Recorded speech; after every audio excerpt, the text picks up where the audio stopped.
Just 6 months ago, the obituary was already written. The United States Air Force was begging Congress to let the A-10 Warthog die. They called it too slow, too vulnerable, a waste of budget that should go to stealth fighters like the F-35. For nearly 2 decades, the Pentagon tried to retire this ugly, brutalist machine. But war has a way of humbling the Pentagon. As we record this in early 2026, this A-10 Thunderbolt II, lovingly, defiantly called the Warthog, is not only alive, it is the star of the show. In the ongoing conflict with Iran, these 50-year-old airframes are hunting Iranian fast attack boats in the Strait of Hormuz. They are flying combat search and rescue missions over hostile territory. And they are doing something no one expected: saving lives that stealth alone could not reach.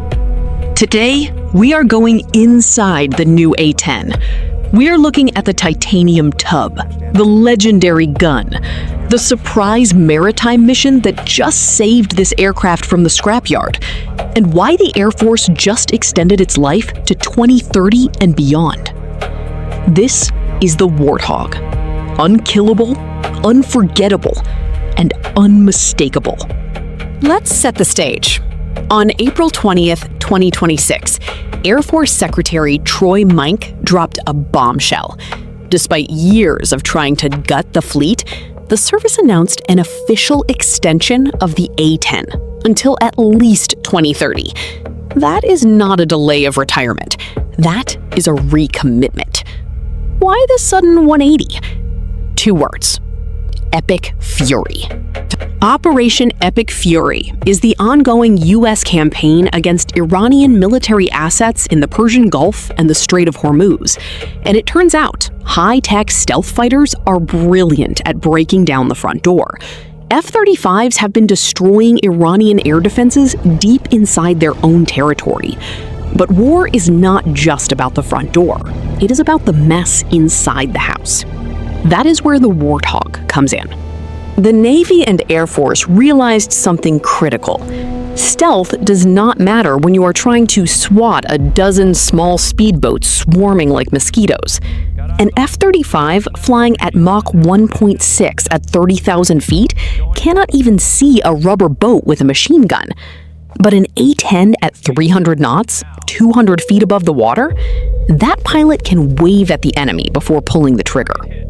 Congress had already forced the Air Force to keep 103 aircraft in service, but combat demand has now forced the Pentagon to keep 2 full squadrons flying until the end of the decade.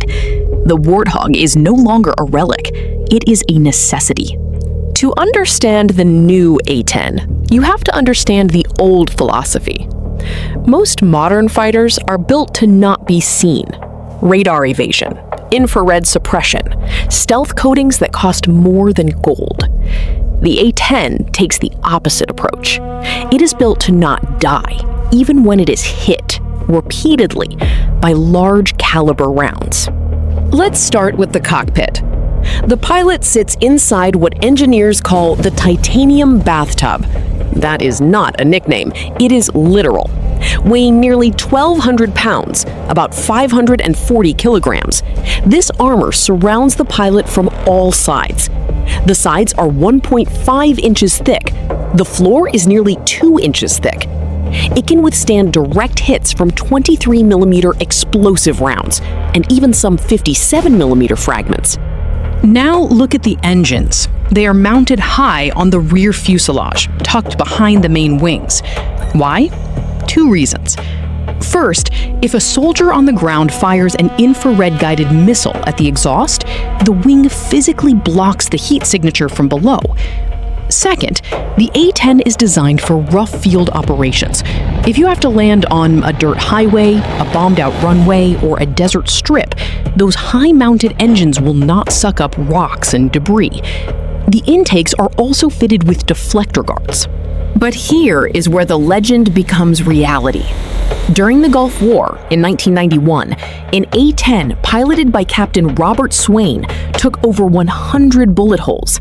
One engine was shredded, half a wing was missing, The hydraulic system was completely gone. The pilot flew the aircraft back to base using manual backup controls and landed safely. He walked away. Tell an F-16 pilot to fly 50 feet off the deck over an enemy convoy, and they will tell you it is suicide. Tell a hog driver, and they ask for coordinates. That is not bravado. That is engineering. We cannot talk about the Warthog without addressing the elephant in the room, or rather, the cannon strapped to the front of it, the GAU-8 Avenger. Here is the most important fact you will hear today. Engineers did not build a plane and then attach a gun. They built the GAU-8 first. Then they said, what do we need to fly around this gun? The A-10 is literally a flying gun with wings attached as an afterthought. Let me give you the dimensions.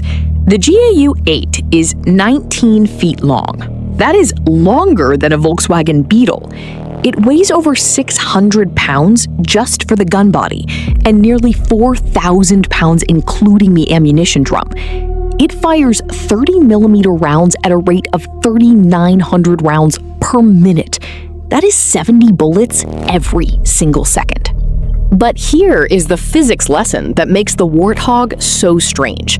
When the gun fires, the recoil force is 10,000 pounds. To put that in perspective, that is roughly the same thrust as one of the A-10's 2 turbofan engines. If you fire the gun for more than 2 seconds in flight without increasing engine power, the recoil will actually slow the aircraft down to stall speed. Pilots are trained to fire in short bursts, 1 to 2 seconds maximum, and simultaneously throttle up to avoid falling out of the sky. Now, what does it actually do to targets? The GAU-8 fires 2 main types of ammunition. The first is PGU-13 high-explosive incendiary rounds. These are designed for soft targets, like trucks, radar vans, and light armored vehicles. The second is the PGU-14 armor-piercing depleted uranium round. That round penetrates over 3 inches of steel armor at 1,000 meters. In the Iran conflict, the Warthog is not hunting tanks. It is hunting fast attack boats. Iranian small craft swarm the Strait of Hormuz, attempting to harass commercial shipping and naval vessels. One burst from the GAU-8 turns a speedboat into confetti. The rounds punch through the hull, detonate inside, and sink the vessel in seconds. That is why the Navy loves having these guys overhead during strait transits. No missile, no drone, no stealth fighter can replicate the psychological and physical impact of that sound. Because the sound is a weapon in itself.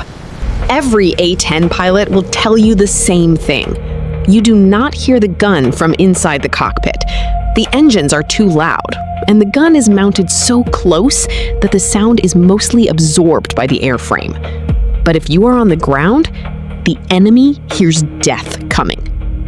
The famous BRRRRT sound is actually a very low-frequency ripping noise. It is not a sharp crack like a rifle. It is a deep, tearing mechanical roar that vibrates through your chest. Iranian naval personnel captured during Operation Epic Fury have described the sound as the sky tearing open. And here is the tactical reality. Most enemy combatants will abandon their vehicle the moment they hear that sound. Not because they are cowards, because they know that in the 2 seconds it takes for the gun to spin up and fire, 70 armor-piercing rounds are already in the air. There is no cover. There is no dodge. There is only the brrr and then silence. The Air Force actually studied this phenomenon. In multiple conflicts, the presence of an A-10 overhead caused enemy forces to disengage, even before a single round was fired. That is psychological warfare built into the acoustic signature of a gun designed in the 1970s. You cannot buy that. You cannot engineer that. It just happened. Most people think the A-10 is just for killing tanks in Europe. That was the Cold War job. The new job, the one that saved it from retirement, is Combat Search and Rescue, CSAR. Earlier in April 2026, an F-15E Strike Eagle went down over Iranian territory. The pilot ejected safely, but landed in a hot zone, enemy patrols within visual distance. The Air Force launched a massive rescue package. F-35s for air cover, KC-135 tankers for fuel, HH-60W Jolly Green II helicopters for extraction. And who led the way? 4 A-10s, call sign Sandy. Here is why the Warthog is uniquely qualified for this mission. A fast jet, like an F-35, flies too high and too fast to see a downed pilot hiding behind a rock. By the time the pilot lights a signal flare, the F-35 is already 10 miles past. But the A-10 flies low and slow. It can orbit a downed pilot for over an hour on internal fuel, watching every bush, every vehicle, every enemy movement. In a typical Sandy mission, 4 A-10s go in. Sandy 1 commands the rescue. He talks to the pilot on the ground, coordinates the helicopters, and decides when to strike. Sandy 2 covers the overhead, watching for enemy reinforcements. Sandys 3 and 4 act as close escort for the rescue helicopters, suppressing any ground fire within a mile radius. No other aircraft in the U.S. inventory has the loiter time, the low-speed handling, the durability, and the raw firepower to do this specific job. You cannot train a drone to do this with the same intuition. You cannot trust an algorithm to decide whether that moving shadow is a goat or a man with an RPG. That takes a human pilot 200 feet off the deck with their hand on the trigger. Do not let the 1970s airframe fool you. The new A-10C model is wired to the teeth. While the titanium tub is old, the brains are brand new. The entire fleet has been upgraded with the Common Avionics Architecture System, CAS for short. That means digital moving maps, satellite navigation, and Link 16 data links. Link 16 allows the Warthog to see exactly what AWACS sees, what drones see, and what nearby fighters see. They are no longer flying blind. They are flying as a node in a network. Pilots now wear helmet-mounted displays. They can look down at a target, and the aircraft automatically slaves sensors to that point. They can fire the gun while looking 40 degrees off the nose. That is revolutionary for a plane designed before the first iPhone. And the weapons? Today's Warthog does not have to get close to use the gun. It can drop JDAMs, GPS-guided bombs, from 40,000 feet if the anti-aircraft fire is too heavy. It carries the AGM-65 Maverick missile, and the newest variant has a laser seeker that can hit moving targets, a swerving boat, a fleeing truck, a technical mounting a machine gun. The A-10 is now a hybrid, an old muscle car body with a Formula One computer system. The engine is from the 1970s. The weapons are from the 2020s, and it works. So, is the A-10 invincible? No. Let us be honest.